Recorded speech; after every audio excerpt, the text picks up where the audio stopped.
আসসালামু আলাইকুম রহমতুল্লাহ। আলহামদুলিল্লাহ। প্রিয় শিক্ষার্থীবৃন্দ, আশা করি তোমরা সকলেই ভালো, সুস্থ এবং নিরাপদে আছো। আমিও আল্লাহর অশেষ মেহেরবানিতে ভালো এবং সুস্থ আছি। আমি মোহাম্মদ শাহিদুল হক মোমেন, সহকারী শিক্ষক, সৈয়দপুর উচ্চ বিদ্যালয়, ফুলবাড়িয়া, ময়মনসিংহ। অনলাইন ভিত্তিক ক্লাস কার্যক্রমে আমি আজকে রসায়ন বিজ্ঞানের পর্যায় সারণী অধ্যায়ের মৌলের অবস্থান নির্ণয় করব। প্রিয় শিক্ষার্থীবৃন্দ, প্রথমেই আমি জানব পর্যায় সারণী কাকে বলে। একই ধরনের মৌলসমূহকে একই শ্রেণীভুক্ত করে এবং ভিন্ন ধরনের মৌলসমূহকে ভিন্ন শ্রেণীতে অন্তর্ভুক্ত করে যে সারণী তৈরি করা হয়েছে তাকে পর্যায় সারণী বলে। বিজ্ঞানীরা অক্লান্ত পরিশ্রম করে 118টা মৌলকে পর্যায় সারণীতে স্থান দিয়েছেন এবং সুনির্দিষ্টভাবে এদের পর্যায় এবং গ্রুপ অর্থাৎ অবস্থান নির্ণয় করেছেন। প্রিয় শিক্ষার্থীবৃন্দ, আমরা যেরকম পড়ার টেবিলে পড়ার উপকরণ রেখে দেই, বই, খাতা, কলম ইত্যাদি, ঠিক বিজ্ঞানীরা 118টা মৌলকে একটা টেবিল সিস্টেমে কি করছেন, মৌলের অবস্থান দিয়েছেন। প্রিয় শিক্ষার্থীবৃন্দ, তোমরা আমার একটা চার্ট খেয়াল করো।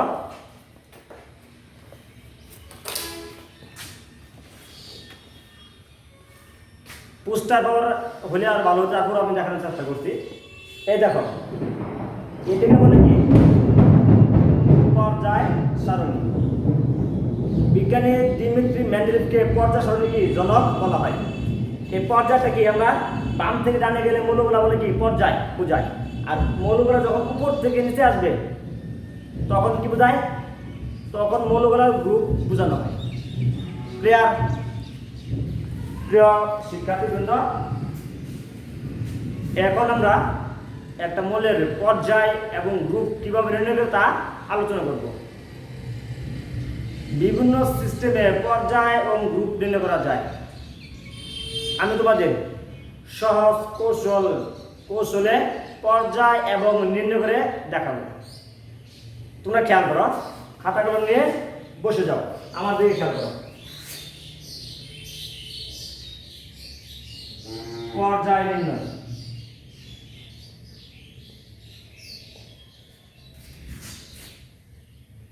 কোন মৌলের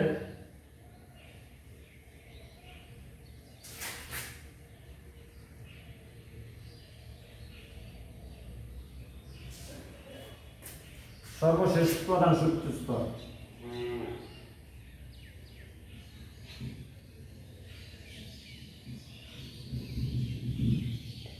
কোন মৌলের সর্বশেষ প্রধান শক্তি স্তর অথবা কোন মৌলের সর্বশেষ প্রধান শক্তি স্তর অথবা সর্বোচ্চ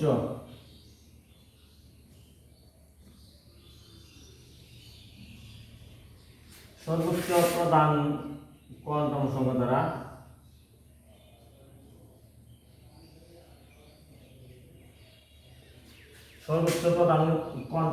সংখ্যা দ্বারা পর্যায় নির্ণয় করা হয়।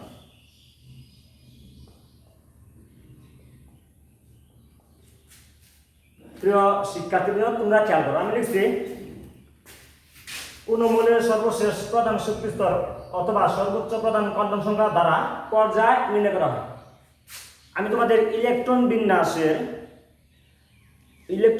ক্লাসে ইলেকট্রন বিন্যাস কিভাবে নির্ণয় করে কোয়ান্টাম সংখ্যা কি পুরোপুরি আলোচনা করছি। এই পর্যায় সারণীতে পর্যায় এবং গ্রুপ নির্ণয়ের জন্য আমরা ইলেকট্রন বিন্যাস নতুন করে আলোচনা করবো না, ইলেকট্রন বিন্যাস লিখবো আর কি করবো, পর্যায় এবং গ্রুপ নির্ণয় করবো। ক্লিয়ার? তাহলে এইভাবে কি নির্ণয় করা হয়, পর্যায় নির্ণয় করা হয়। তাহলে এই রুলসটা তোমাকে মনে রাখতে হবে। এখন গ্রুপ নির্ণয়।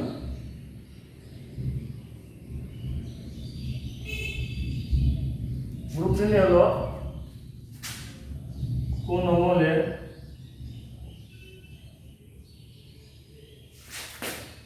ইলেকট্রন বিন্যাসে, কোন মৌলের ইলেকট্রন বিন্যাসে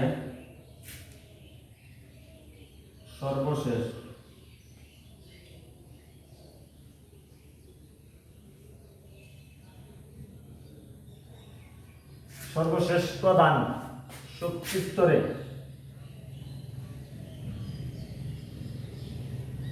যে কটি ইলেকট্রন থাকে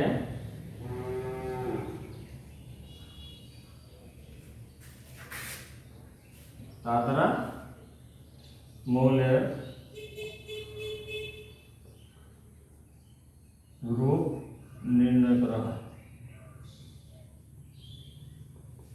তাহলে এটা আমার কি নির্ণয়, পর্যায় নির্ণয়ের রুলস, আর এটাকে আমার গ্রুপ নির্ণয়ের রুলস। খেয়াল করো, আমি লিখছি কোন মৌলের ইলেকট্রন বিন্যাসের সর্বশেষ প্রধান শক্তি স্তরে যে কটি ইলেকট্রন থাকে এই ইলেকট্রন সংখ্যা দ্বারা নির্ণয় করা হয় ও মৌলের গ্রুপ নির্ণয় করা হয়। এখন গ্রুপ নির্ণয়ের জন্য সাব কয়টা সিস্টেম আছে আমরা তোমরা খেয়াল করো। এক নাম্বার ক্যাটাগরি দিতে হয় এস ও পি ব্লক মৌল।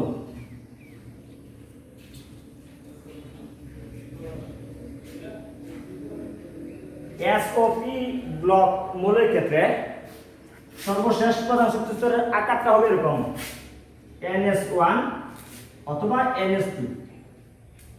তাহলে সর্বোচ্চ s অরবিটালে একটা অথবা কি কমপক্ষে একটা অথবা সর্বোচ্চ দুইটা ইলেকট্রন থাকে। আচ্ছা, দুই নাম্বার ক্যাটাগরি হলো ডি ব্লক মৌল। ডি ব্লক মৌলের ক্ষেত্রে তোমাকে ডি ব্লক অরবিটালে ইলেকট্রন থাকতে হবে। তার মানে পর্যায় সারণীর কোন মৌলের ইলেকট্রন বিন্যাসে যদি ডি অরবিটালে ইলেকট্রন প্রবেশ করে তাদেরকে ডি ব্লক মৌল অথবা অবস্থান্তর মৌল বলা হবে। তার এই ক্ষেত্রে ডি ব্লক মৌলের ক্ষেত্রে এদের সাধারণ ইউনিট বিন্যাস হলো এরকম n-1 D 1 থেকে 10 NS 1 থেকে 2। এটা হলো সর্বশেষ আমার কি সাধারণ ইলেকট্রন বিন্যাস ডি ব্লক বা অবস্থান্তর মৌলের ক্ষেত্রে। 3 নাম্বার এলো এফ ব্লক মৌল।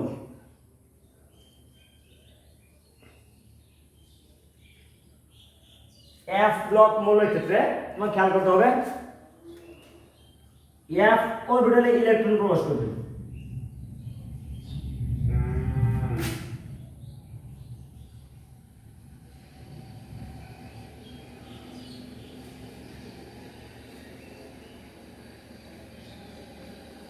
যদি এফ অরবিটাল ইলেকট্রন প্রবেশ করে দ্যাট মিন্স ওটা কাউন্ট হবে, ওটা প্রায়োরিটি হবে কি এফ অরবিটাল সাপেক্ষে কি গ্রুপ এবং কি পর্যায়। তাহলে তিনটা সাব গ্রুপের আমাকে যে কোনো মৌলের গ্রুপ নির্ণয় করা হয়। খেয়াল করি, তাহলে এস ও পি ব্লক মৌলের ক্ষেত্রে যদি আমার কি একটা অথবা দুইটা ইলেকট্রন থাকে এটা কাউন্টেবল হবে। ডি ব্লক মৌলের ক্ষেত্রে আমার ডি অরবিটালে 1 থেকে 10 পর্যন্ত কি ইলেকট্রন থাকবে, আর এস অরবিটালে থাকবে 1 থেকে 2। আচ্ছা, আর এফ ব্লক মৌলের ক্ষেত্রে এফ অরবিটালে কি ইলেকট্রন কি প্রবেশ করবে। তাহলে এই তিনটা রুলস পর্যায় নির্ণয়, গ্রুপ নির্ণয়ের ক্ষেত্রে তিনটা সাব গ্রুপ। এই কয়টা লাইন তোমরা যদি মুখস্থ রাখতে পারো, আয়ত্ত করতে পারো, আমি আশা করবো দুই একটা ব্যতিক্রম ছাড়া সব 118 মৌলের ইলেকট্রন বিন্যাসটা কি একই ক্যাটাগরি হবে। ক্লিয়ার প্রিয় শিক্ষার্থীবৃন্দ? এখন আমরা এই রুলস অনুযায়ী আমরা কি করবো, ইলেকট্রন বিন্যাস অনুযায়ী মৌলের পর্যায় এবং গ্রুপ নির্ণয় করে দেখাবো। তোমরা খেয়াল করো,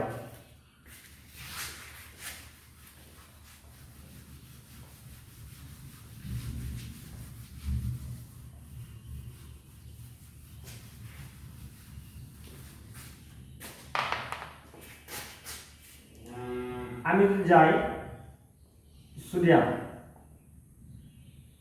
আচ্ছা ম্যাগনেসিয়াম, এদিকে দিলাম ক্লোরিন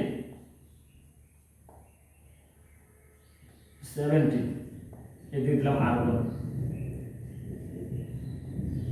অর্থাৎ আর্গন বলতে আমি যে মৌল লিখলাম এই মৌলগুলার আরেকটা মৌল লিখতে হবে ক্যালসিয়াম, অর্থাৎ হাইড্রোজেন 1 থেকে ক্যালসিয়াম 20 প্রোটন সংখ্যা পর্যন্ত এদের মধ্যে আমি কি যে কটা আমি চারটা মৌল লিখছি 1 1 2 3 4 5 পাঁচটা, এই পাঁচটা মৌলের ইলেকট্রন বিন্যাস যেভাবে করব ঠিক ওই বাকিগুলো কি কি নিয়ম হবে খেয়াল করো। 1s2 2s2 2p6 3s1 এই ইলেকট্রন বিন্যাসটাকে আমরা এই ইলেকট্রন বিন্যাসটা আমি আগে বলছি যে ইলেকট্রন বিন্যাসের ক্লাসে আমরা এই পুরোপুরি ইলেকট্রন নিয়ে আলোচনা করছি এবং sp এগুলো কি আলোচনা করছি। sp মানে কি d অরবিটাল। আচ্ছা তাহলে খেয়াল করো পর্যায়, তাহলে কি রুলসটা কি আমার কোন মৌলের ইলেকট্রন বিন্যাসের সর্বোচ্চ প্রধান কোয়ান্টাম সংখ্যা যত তাহলে ওই মৌলের পর্যায়। তাহলে এই ক্ষেত্রে এই 1 2 2 এই 3 এরা কি আমার প্রধান কোয়ান্টাম সংখ্যা n এর মান, তার মানে n এর মান সর্বোচ্চ কত এখানে 3। তাহলে এখানে কি হবে পর্যায় হবে কত তৃতীয়। আর এক্ষেত্রে সর্বশেষ প্রধান শক্তি স্তরে যে প্রতি ইলেকট্রন থাকে তা হলো কি ওই মৌলের গ্রুপ। তাহলে মানে এটা তোমার একটা মানে কি হবে গ্রুপ 1, অর্থাৎ s ও p ব্লক মৌলের ক্ষেত্রে কি কাউন্ট হবে আমার এ কাউন্ট হবে। তাহলে কি লিখব 1 এর গ্রুপ। তাহলে এটা কি আমার ক্ষেত্রে আমার সোডিয়ামের ক্ষেত্রে এই কিভাবে ম্যাগনেসিয়ামে কি হবে 1s2 2s2 2p6 3s2। তাহলে কিভাবে এখানেও কি এখানেও সর্বশেষ প্রধান শক্তি স্তর অর্থাৎ সর্বোচ্চ প্রধান কোয়ান্টাম সংখ্যা n এর মান 3। তাহলে পর্যায় এখানে কি হবে তৃতীয় পর্যায়। এই সর্বশেষ প্রধান শক্তি স্তর ইলেকট্রন আছে দুইটা, তাহলে কি হবে গ্রুপ 2 এই হলো। আচ্ছা আবার যদি ক্লোরিন যায় খেয়াল করো এই ক্লোরিনের ক্ষেত্রে আমি এই পর্যন্ত আসবো 2p6 3s2 এই পর্যন্ত কি ইলেকট্রন বিন্যাস করব। তাহলে বাকি থাকে কটা না আর লাগে 5টা। তাহলে সর্বশেষ লিখতেছি 3s2 3p5 কটা হলো 2 2 4 6 10 12 আর 5 17। তাহলে সর্বশেষ কত হবে সাথে 3p5। খেয়াল করো ক্লোরিনের ক্ষেত্রে সর্বোচ্চ প্রধান কোয়ান্টাম সংখ্যা n এর মান কত 3, মানে সেও কি তৃতীয় পর্যায়ের মৌল। আচ্ছা সেও কি আমার তৃতীয় পর্যায়ের মৌল। এখানে সর্বশেষ প্রধান শক্তি স্তরে ইলেকট্রন কত আছে s এবং p অরবিটালের ইলেকট্রন কাউন্ট হবে। তাহলে কি লেখা যায় 2 + 5। তাহলে কি হবে গ্রুপটা হবে 7। তাহলে কত হবে এই কিভাবে যে আর্গন যায় আর্গনের ক্ষেত্রে আবার কি খেয়াল করো ডিফারেন্স একটা ইলেকট্রন, এখানে 17 এখানে 18। তাহলে এখানে শুধু কি হবে আমার তাহলে একটু লেখার পরে আমি এখানে কি লিখব আর্গনের ক্ষেত্রে 3p5 বলতে 6। তাহলে এই ক্ষেত্রে আমার পর্যায় কি হবে তৃতীয় পর্যায় হবে গ্রুপ এবার এটা আছে 2 আর 6 8। তাহলে সে কি গ্রুপ 8 এর মৌল। তাহলে আর্গন কি দাঁড়ালো সেও তৃতীয় পর্যায়ের মৌল এবং গ্রুপ কত 8 8 ক্যালসিয়াম কত হবে ক্যালসিয়ামের ক্ষেত্রে দেখো আর্গন পর্যন্ত আমি ইলেকট্রন বিন্যাস কি আসতে হবে আর্গন 18। অর্থাৎ ক্যালসিয়াম ইলেকট্রন বিন্যাস করার জন্য আর্গন আমি ইলেকট্রন বিন্যাস দেখালাম একটু আসতে হবে। এরপরে বাকি থাকে কি আমার দুই ইলেকট্রন। তাহলে কি পরবর্তী শক্তি স্তর এই তাহলে কি যাবে 4s2 এখানে হওয়ার কথা ছিল কি 3d2 কিন্তু কি এখানে কি হবে না 3d2 হবে না, কি হবে 3d0। কারণ এখানে আমরা জানি কোয়ান্টাম সংখ্যা ওখানে আমরা আলোচনা করেছিলাম যে 3d অরবিটাল এর শক্তি কার থেকে বেশি 4s অরবিটালের শক্তি। তার মানে এখানে খালি জায়গা নেই, এই 4s অরবিটাল কি আছে খালি জায়গা আছে। এই ক্ষেত্রে আমার কি ইলেকট্রন কোথায় যাবে 4s অরবিটাল কি প্রবেশ করবে। এই রুলস আমরা কি এটা আমরা কি আলোচনা করেছি ইতিপূর্বে। আচ্ছা এরপরে যদি আমরা যাই স্ক্যান্ডিয়াম 1 তাহলে 1 হাইড্রোজেন 1 থেকে ক্যালসিয়াম 20 পর্যন্ত s এবং p ব্লক মৌল এই ক্ষেত্রে তাদের ইলেকট্রন বিন্যাসটা কি একই রুলস হবে যেমন করে দেখালাম এখন স্ক্যান্ডিয়াম 21 থেকে জিঙ্ক 30, এখানে 10টা মৌল আছে। এটা কি আমার ডি ব্লক এবং কি অবস্থান্তর মৌল। এই ডি ব্লক মৌলের ক্ষেত্রে আমি রুলস তোমাদের শিখালাম কি ডি অরবিটাল ইলেকট্রন এবং এস অরবিটাল ইলেকট্রন কি হবে কাউন্ট হবে। তাহলে আমরা যদি লিখি স্ক্যান্ডিয়াম 21 1:2, স্ক্যান্ডিয়াম 21 এর ক্ষেত্রে সহজে আমি লিখতে পারি আর্গন পর্যন্ত কি আর্গন পর্যন্ত আমি ইলেকট্রন বিন্যাস লিখব। কেমন লিখবো লিখাবো আগে লাগে কয়টা মান আরো 3টা ইলেকট্রন লাগে। তাহলে কি দেবো মান এই ক্ষেত্রে যেহেতু ডি ব্লক মৌল ডি অরবিটালে কি ইলেকট্রন কি হবে প্রবেশ করবে 3d হবে এখানে 1 আর হবে 4s2 এই 4s2 আর কি 3d3 1 হবে, কারণ সে ডি ব্লক মৌল কারণ ডি অরবিটালে কি ইলেকট্রন কি প্রবেশ করবে এই জন্য এটা হলো তার ইলেকট্রন বিন্যাস। আচ্ছা এই আবার দিতে পারি আমি লিখলাম ক্রোমিয়াম। ক্রোমিয়ামের ক্ষেত্রে একটি কন্ডিশন আর্গনের 3, তাহলে আমরা লাগে আরো 6টা ইলেকট্রন লাগে। তাহলে কি লিখব আমি 3d5 4s1। এখন সেম কন্ডিশন এখানে সে 3d6 হওয়ার কথা ছিল কিন্তু ব্যতিক্রম রুলস সে কি আমরা জানি কি ব্যতিক্রম রুলসের মধ্যে ক্রোমিয়ামটা আর কি কপারটা করে অর্থাৎ সমশক্তি অরবিটাল সমূহ পূর্ণ এবং অর্ধপূর্ণ হলে এরা কি হয় স্টেবিলিটি স্থায়িত্ব অর্জন করে। এই জন্য ক্রোমিয়াম 3d6 এর পরিবর্তে হয় 3d5 আর 4s1। আচ্ছা আর ডাইরেক্ট লিখি জিঙ্ক 30। খেয়াল করো জিঙ্ক 30 ক্ষেত্রে এখানে আমি কি এই আর্গন পর্যন্ত আসবো আসবো আশা করে আগে থাকলো মানে আমার আরো 10টা ইলেকট্রন আমার লাগতেছে। তাহলে আমি কি লিখতে পারি 3d এখানে আমরা জানি কি জিঙ্ক ডি ব্লক এবং অবস্থান্তর মৌল উভয়। আর আমরা কি জানি ডি ব্লক এবং অবস্থান্তর মৌলের সাধারণ ইলেকট্রন বিন্যাস কয়টা ইলেকট্রন থাকতে পারে সর্বোচ্চ 10টা। তাহলে এই ক্ষেত্রে এই ডি অরবিটাল ইলেকট্রন করা হবে পূর্ণ হবে অর্থাৎ 10টা লিখবো আর লাইন থাকবে কয়টা 2টা তাহলে 4s2। এখন খেয়াল করো তাহলে স্ক্যান্ডিয়াম 21 থেকে জিঙ্ক 30 10টা মৌলের মধ্যে 3টা মৌলের ইলেকট্রন বিন্যাস আমি লিখছি, বাকিটা আর 7টা একই ক্যাটাগরি হবে একই নিয়মের হবে। খেয়াল করো তাহলে এক্ষেত্রে পর্যায় কি বলছি আমি ডি ব্লক মৌলের ক্ষেত্রে আমার সর্বোচ্চ প্রধান কর্মসংখ্যা n এর মান যত এটা কি কাউন্ট হবে তার কত পর্যায় আছে মান n এর মান 4, তাহলে পর্যায় হবে কত চতুর্থ পর্যায়। আর ডি ব্লক মৌলের ক্ষেত্রে বি সাব গ্রুপ কাউন্ট হবে আর কি কাউন্ট হবে একটা ক্ষেত্র হলো ডি ব্লক মৌলের ক্ষেত্রে বি সাব গ্রুপ আর ডি অরবিটালের ইলেকট্রন সংখ্যা আর এস অরবিটালের ইলেকট্রন সংখ্যা কি টোটাল যোগ হবে। তাহলে খেয়াল করো এটা গ্রুপ কত হবে এটাও আমার কি এক্ষেত্রে গ্রুপটা কত হবে মান 1 আর 2 তারপর হলো 3 তাহলে গ্রুপ 3 তাহলে সাব গ্রুপ বি হওয়ার কারণে কি হবে এখানে লিখবো 3। ক্লিয়ার প্রিয় শিক্ষার্থীবৃন্দ তোমরা খেয়াল করো এই কিভাবে ক্রোমিয়াম লিখছি এখানেও এক পর্যায়ে কত হবে এখানে পর্যায় একটা 4 চতুর্থ পর্যায় কারণ n এর মান কত সর্বোচ্চ 4 তাহলে কি হবে চতুর্থ পর্যায়। আর এখানে কি ডি অরবিটাল ইলেকট্রন কটা আছে এখানে 5টা আর s অরবিটাল কটা আছে একটা তাহলে কত হলো 6। তাহলে আমার কি হবে গ্রুপ হবে আমার কত 5 + 1 তাহলে গ্রুপ হবে আমার 6b। এই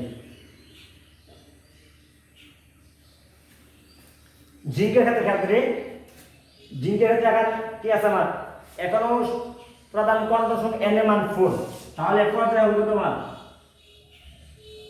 পর্যায় হবে চতুর্থ। আচ্ছা এরপরে গ্রুপ কত হবে খেয়াল করো গ্রুপ হবে আমার এখানে ইলেকট্রন করা আছে 10টা একবার 2টা তাহলে গ্রুপ হবে 12 আমার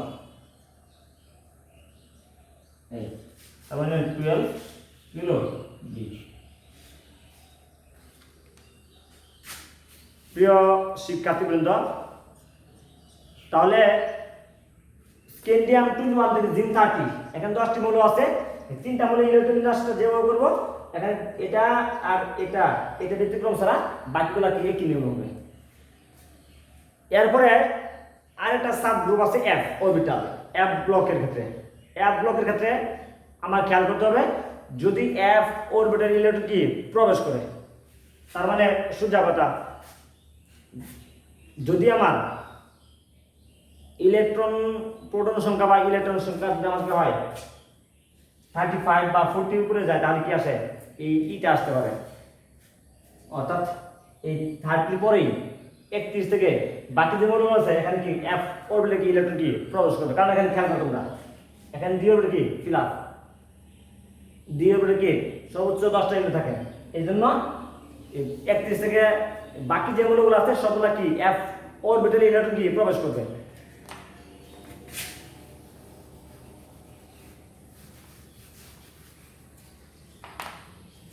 আমি লিখলাম সিই, এটা হলো 58 প্রোটন সংখ্যাধারী মৌলের নাম হলো সেরিয়াম। নাম কি আমার সেরিয়াম। আচ্ছা, তাহলে এটার ক্ষেত্রে আমার কি, এটার ক্ষেত্রে আমার আসবো জেনন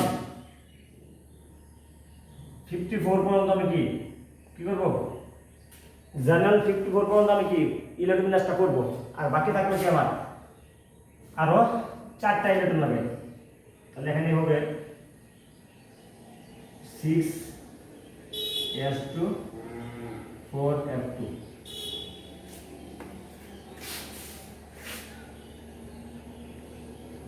ক্লিয়ার? খেয়াল করো 6s2 4f2, তাহলে এখানে কি f অরবিটাল ইলেকট্রন কি প্রবেশ করছে, তাহলে এখানে কি পর্যায়গত হবে,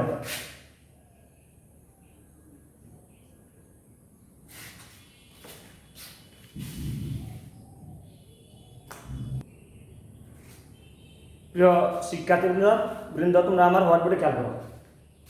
তাহলে এই ক্ষেত্রে জেননের ইলেকট্রন বিন্যাসটা জানা করি, জেনন 54, তাহলে আমি কি আর্গন 80 অথবা আরো সহজ করলাম, জিঙ্ক 30 বন্ধ আমি কি ইলেকট্রন বিন্যাসটা দেখাইছি, জিঙ্ক 30 এই বন্ধ আসতে হবে। আচ্ছা 4s2, তাহলে 4p6 4d10 5s2 5p6, তাহলে এখানে 30 36 46 48 44 48 আর 6 কত 58, তাহলে এটা কি আমার জেনারেল ইলেকট্রন বিন্যাস এই বন্ধ আসতে হবে, তাহলে কি 6s2 4f2, তাহলে পর্যায় হবে না কত, পর্যায় হবে 6, পর্যায় হলো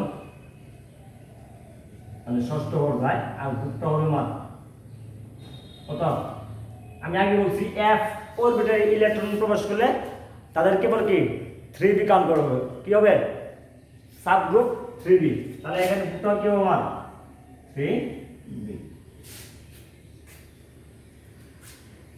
আচ্ছা প্রিয় শিক্ষার্থীবৃন্দ, আমি বলছিলাম ডি ব্লক এবং অবস্থিত মৌলের ক্ষেত্রে ডি এবং এস অরবিটাল ইলেকট্রন কি কাউন্ট হবে। আচ্ছা, তাহলে এই ক্ষেত্রে যদি আমার কি হয় 10টা ইলেকট্রন ফিল আপ হয়ে যায়, তাহলে এখানে কি এই G10 এখানে গ্রুপ নির্ণয়ের ক্ষেত্রে কি এস অরবিটাল কি কাউন্ট হবে, তাহলে এখানে শুধু কি হবে আমার 2। প্রিয় শিক্ষার্থীবৃন্দ, আশা করি তোমরা আমার অনলাইন ভিত্তিক ক্লাস বাসায় অনুশীলন করবে, আর ধারাবাহিকভাবে আমার অনলাইন ভিত্তিক ক্লাস আমার অনলাইন ক্লাস চলতে থাকবে। তোমরা আমার ক্লাসগুলো কি বাসায় পড়াশোনা করবে। তোমরা ভালো থাকো, সুস্থ থাকো। আসসালামু আলাইকুম ওয়া রাহমাতুল্লাহ।